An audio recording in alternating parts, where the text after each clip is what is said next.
Midtown studios of Bloomberg Television in New York City, this is Charlie Rose.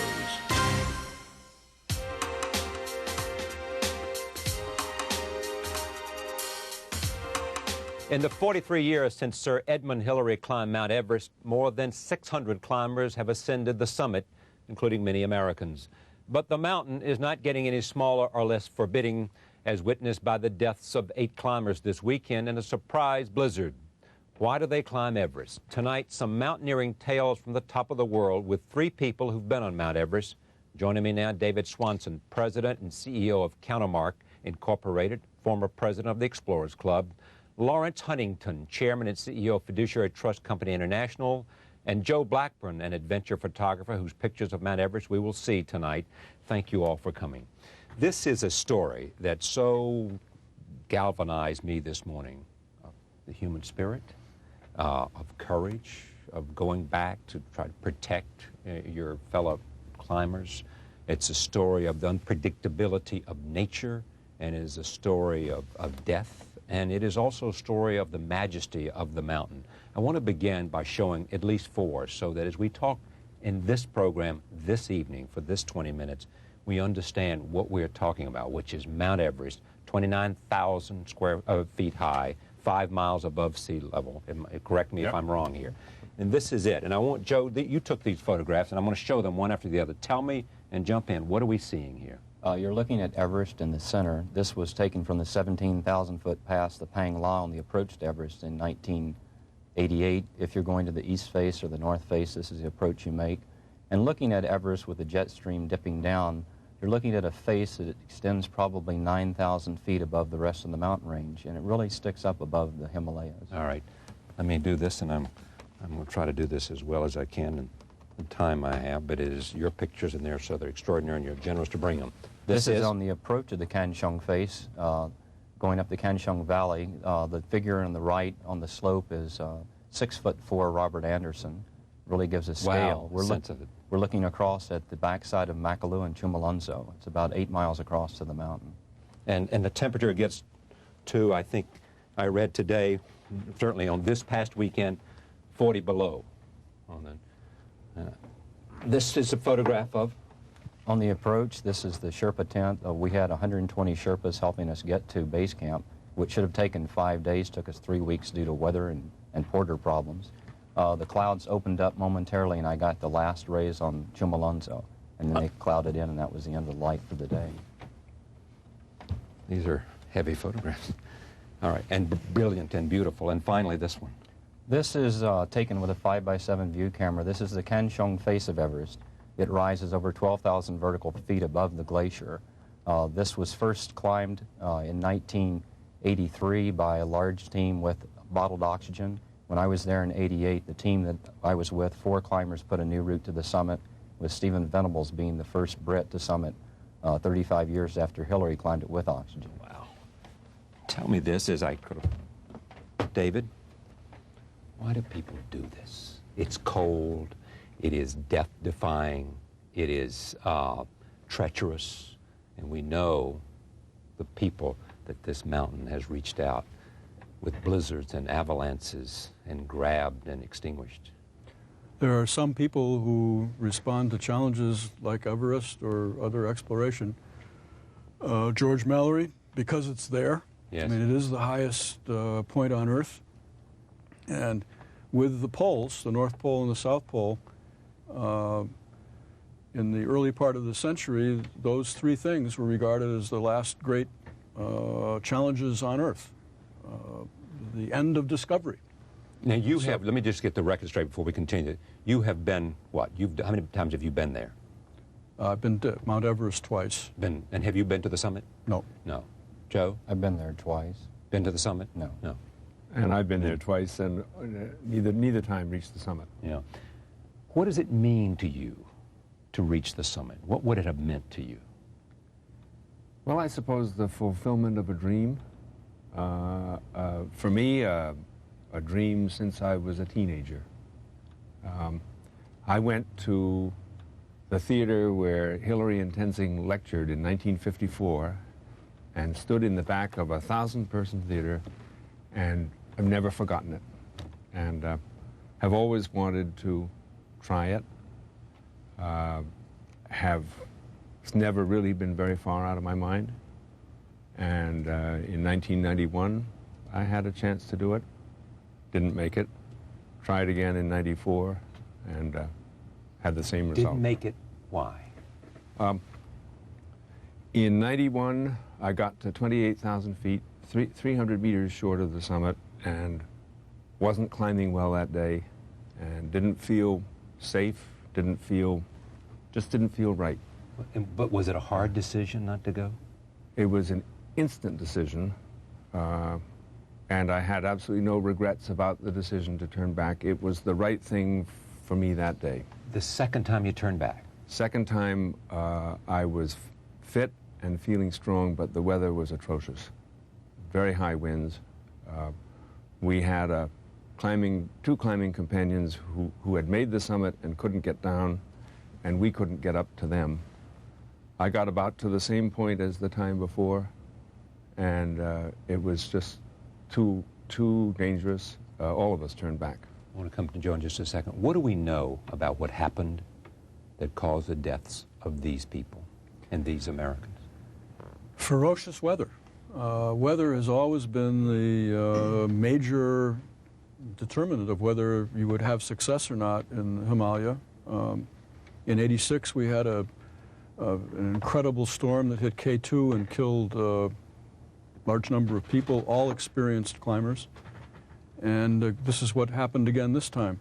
No matter how great you are as an athlete, how well prepared you are, and what your equipment may be, and we had two superb climbers that died over the weekend. If the weather turns bad at that altitude, it's a place that mankind does not belong. What happens? I mean, I don't want to be gruesome, but what happens? You freeze to death?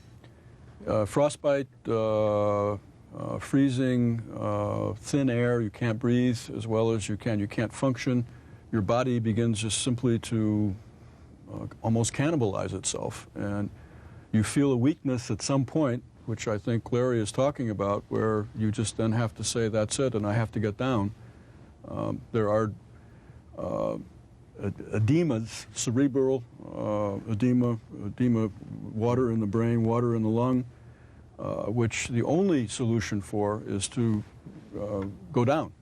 And all sorts of things can go bad and go wrong at that height and in that kind of condition. Is it fair to say that the people who make it, there's a bit of luck that goes into making it? That you had the good weather, you think the gods were shining on you at that particular time? No one has climbed Mount Everest without having the luck of weather, because in a storm like that, it's just simply inconceivable to be able to climb up and get back down. For example, in this case, they had reached the top and were on the way down, right? Mm-hmm. Which is interesting, because the climbers, there were at least 5 or 6 teams that were moving up to climb the summit, because there were 35 or 40 people that were up that high. And when you're climbing up, you can separate a little bit, but you tend to stay together because you try to stay roped, you try to help each other. On the way down, once you've made it, on that route, on the South Col, people tend to separate to a certain extent. And that may have caused some of the problem, because when the storm hit and there was a whiteout, people didn't know where they were. What's they lost the route. There's so much snow you can't see what, no idea. The snow and the sky merge and the ground merges, because the ground is, of course, white, and you can't tell the separation. You can't even tell sometimes whether you're going up or down. It's like... It must be a scary feeling. Well, terrifying. It's terrifying. Yeah. Yeah. You don't know whether to stand still or move. Yeah. Yeah. Well, on that ridge on Everest, if you're the wrong way, you can fall 8,000 feet down the western comb. If you fall off the east face, it's 12,000 feet. What's the most fearful you've ever been?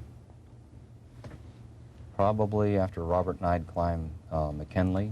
Yeah. We were making a 20-hour push to get back to base camp for our flight out.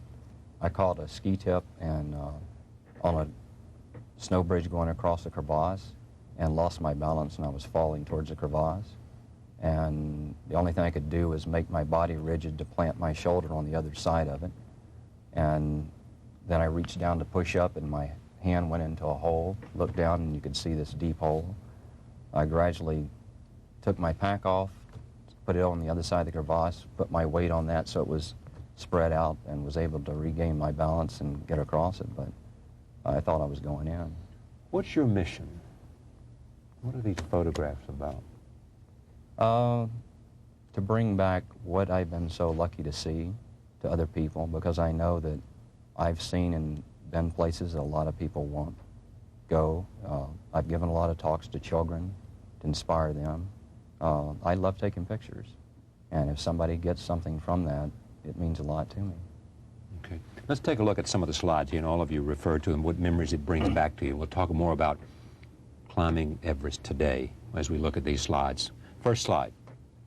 This is a portion of the Kanchung face of Everest.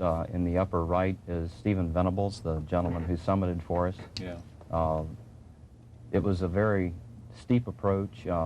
We had all 4 climbers made the South Col. Paul Tier got sick at the South Col and had to descend.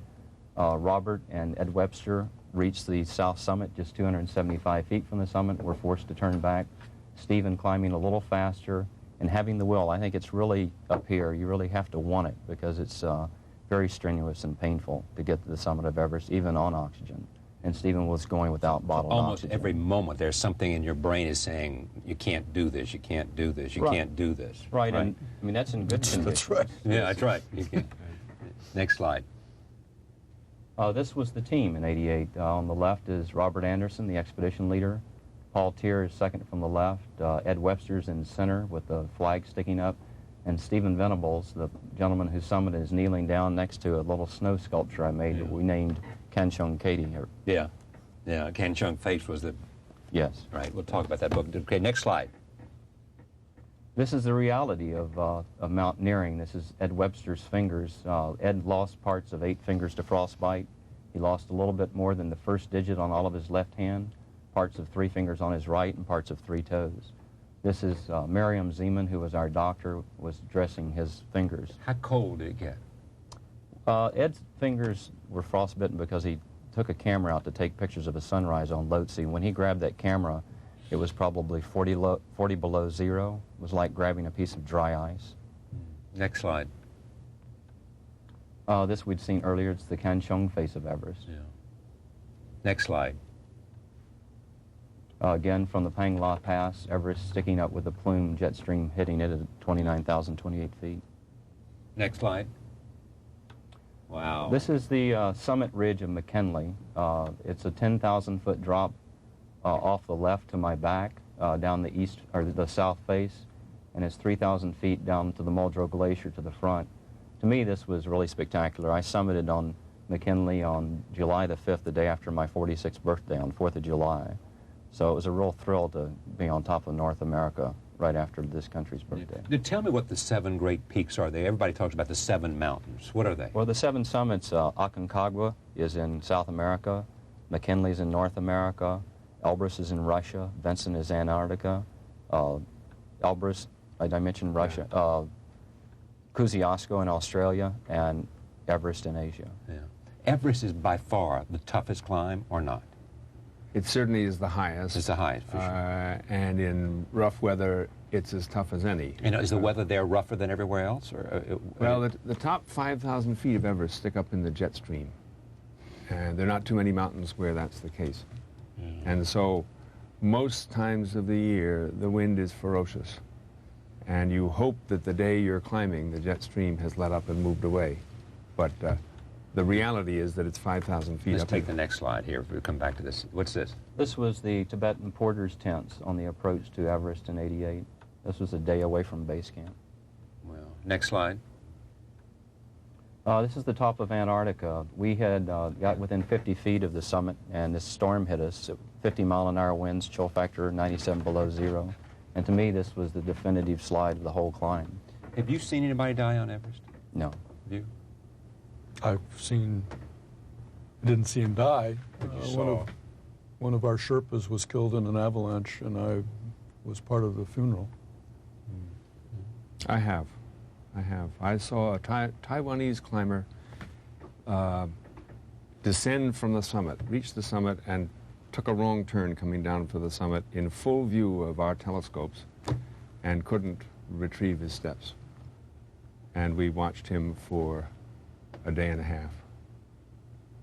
And Watched he him died for a there. day and a half. Well, he was motionless, 100 feet or so below the summit, and all by himself, couldn't go up, couldn't go down, nobody could get to him. And eventually he stopped talking to his leader, who was using a radio right near us. And just said, I'm preparing to die? Well, I'm not sure he was that lucid. It's interesting because yeah. one of the stories out of this experience and this story, one of the human stories, I think the man's name was Hall, am I correct? Mm-hmm.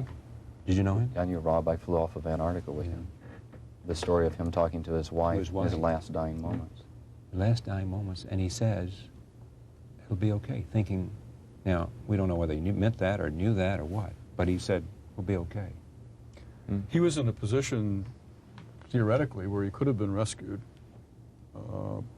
And you always have to be an optimist, otherwise you're not a climber. Now, helicopters. The doctor from Texas was rescued by helicopter. Is Yeah, that a but new helicopters can't, I mean, that's the highest rescue I've ever heard of, 20,000 feet, and he was at 27,000 feet. And as Larry says, you're then right in the gut of the jet stream, and there's no way a helicopter could get up there. Helicopters can't fly in the thin air, so they top out at, well, I think this is probably the highest ever. The other man that has gotten a lot of attention had been there a number of times, reached the top. His name was Scott Fisher. Do you know him? Yes. Yeah. What was he like? He was one of the strongest climbers I've ever met. A very strong person, very positive person, someone I think everybody liked.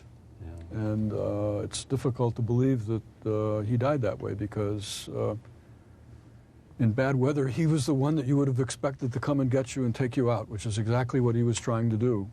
He'd brought his clients down, as we understand it, and heard the New Zealanders were in trouble and went back up. And Everest is tough. And even the toughest men sometimes just can't do it. And I don't know what happened, but they said that he left him with severe frostbite and with an oxygen bottle. And is it a small community of people that passionate about? It's a small group of people that are that passionate about it. Yeah. I think that if you surveyed people that are climbing that kind of thing today, at this table, we'd know at least half of them. Yeah, I would think so. We tried to find most of them. Most of them are over there today. But those who weren't were in board meetings and things like that. But it's clearly a growing community, because the equipment is there. With a jet plane, you can get to any mountain in the world rapidly.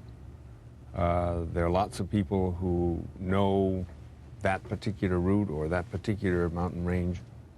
So it's much more available than it was 25 years ago. And of course, this country is fully into fitness and athletics, and this is another extension of that. This does raise an issue, which I'd like to talk to for a few minutes, and that is the accessibility has created an industry, which is that the best mountaineers who want to have a profession of mountaineering have begun guiding clients to any summit in the world. And for $60,000, there are guides that will try to take you to the summit of Mount Everest. So what's wrong with that? What's wrong with it is that these people may not be prepared to do it, and often they just simply turn back and don't do it.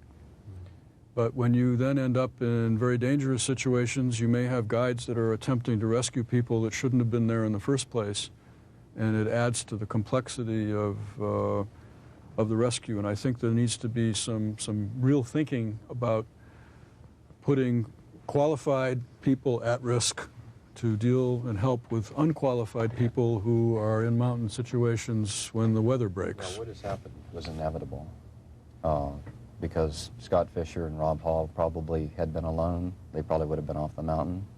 but you know, they were responsible for their clients, and they died jeopardizing their lives to save these people that had less experience. On all of exploration and all of mountaineering, somebody's got more experience than the other person. And people take risks, so it's not a question of trying to say you have to be an expert in a certain thing to do things. Go back to the earliest exploration, there were plenty of people on Columbus's ships that didn't know how to sail. Yeah.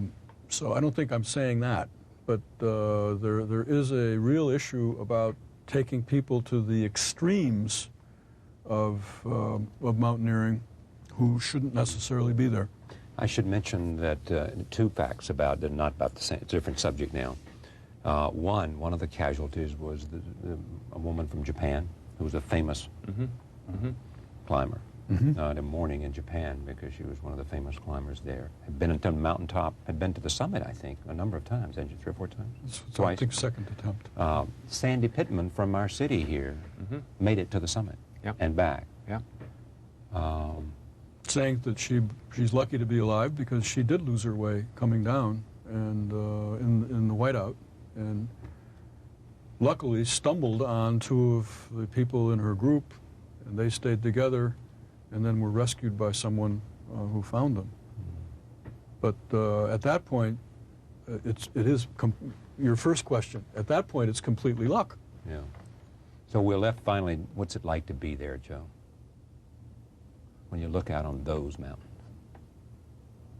To me, it's all enthralling because of the beauty of it.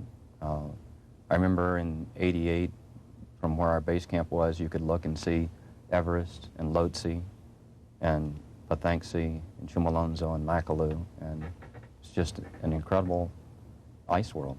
One last question. Do you expect to climb Mount Everest? I expect to go back, and expect that it would have to be really an unusual weather situation for me to get up. I was supposed to be on this one. I wish I'd been there to help. I would like a shot someday to do it. You weren't there because of the funding didn't Right. delay. Right. I think I've had my 2 shots. I'm now 60, and I don't really expect I'm going to get another chance. I thank all of you for sharing this understanding of this challenge and this mountain and the danger and the courage that goes into this. Thank you. We'll be right back. Bill Cosby is here. Also, Jane Mendelsohn's written a new book called I Was Amelia Earhart. We'll talk with her about another explorer in another time. Stay with us.